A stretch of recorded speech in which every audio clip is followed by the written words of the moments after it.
There's clearly been a wide range of factors, ranging from the economic, the backlash to austerity, to a wider distrust of a political establishment and elite. These are certainly elements, but they are not the single most important cause.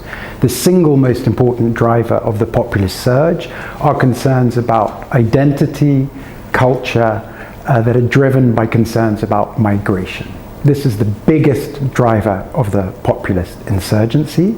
And so if you're serious about tackling this rise of this phenomenon, which is a colossal threat to the rules of the democratic game as we know it, then you must tackle irregular migration.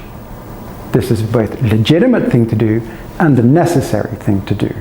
It's not just controlling migration that counters a populist narrative.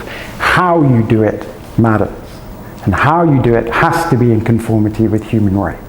And now we have this a terrible paradox of an establishment belatedly realizing that they have to control migration to stop populist rise, but doing it in ways that are dangerously similar to how a populist would do it. And for this reason, it will palpably fail to stop the rise in the forthcoming European parliamentary elections.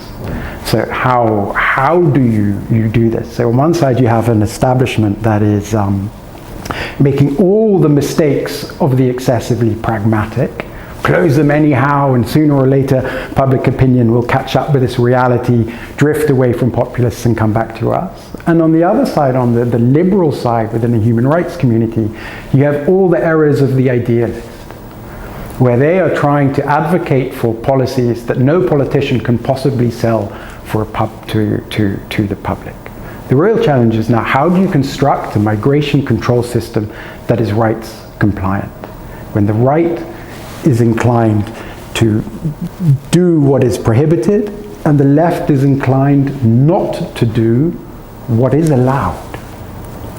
And this is where the tragedy of the current situation we're in, and that is fueling the populist rise. And I think this reflects a wider societal confusion, a normative confusion, this flux of what is permissible, what is sayable, what is doable, that the consensus in the middle has been lost. And I think there are policies on this that don't involve trapping people en route in hideous places like Libya, but that involve processing in Europe, but meaningfully returning those that do not have claim to protection, which is a very large number of those arriving irregularly. But that system, what does that system actually look like if you want it to work in practice?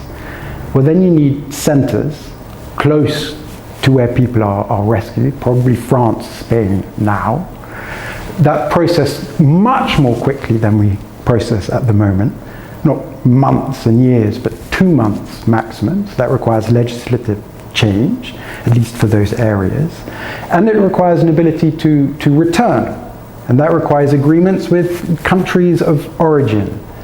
And at the moment, we're looking for agreements that we will never implement ourselves, and those countries will never accept.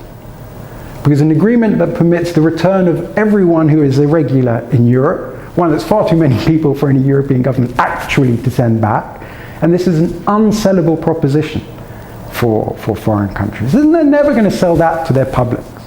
Right? So they need agreements that have what I would call return realism. These are agreements only for a specific number of people on specific routes from a specific date. This is perhaps a negotiable agreement with those countries. So that requires then a coalition of states in Europe to set up both a system of reception and processing in some countries, and return agreements with countries of origin, which other countries in Europe then contribute to the negotiation of, and in turn agree to accept recognized refugees from the processing countries in Europe, France, Spain, or any other that might participate not, as we are currently now trying to do and talking about, redistributing asylum seekers through reforms to a Dublin system, which is a politically unsellable and practically undeliverable proposition.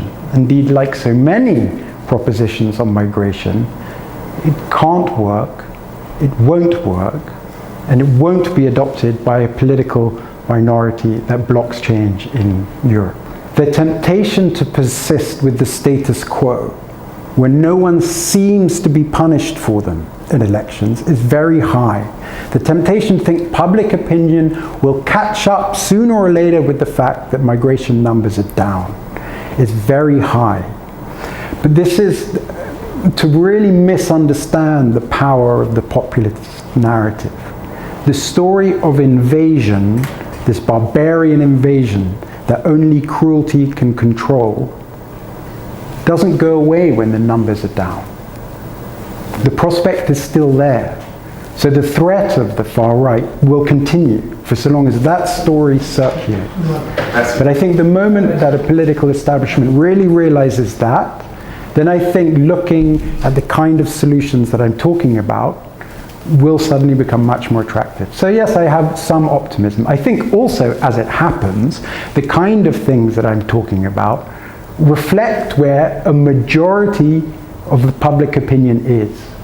Most people actually want both control, but humane control. And the parties that can offer that meaningfully are not only answering a public need and likely to win votes, but are then actually also successfully upholding and demonstrating a belief in rights norms that are so under threat at the moment.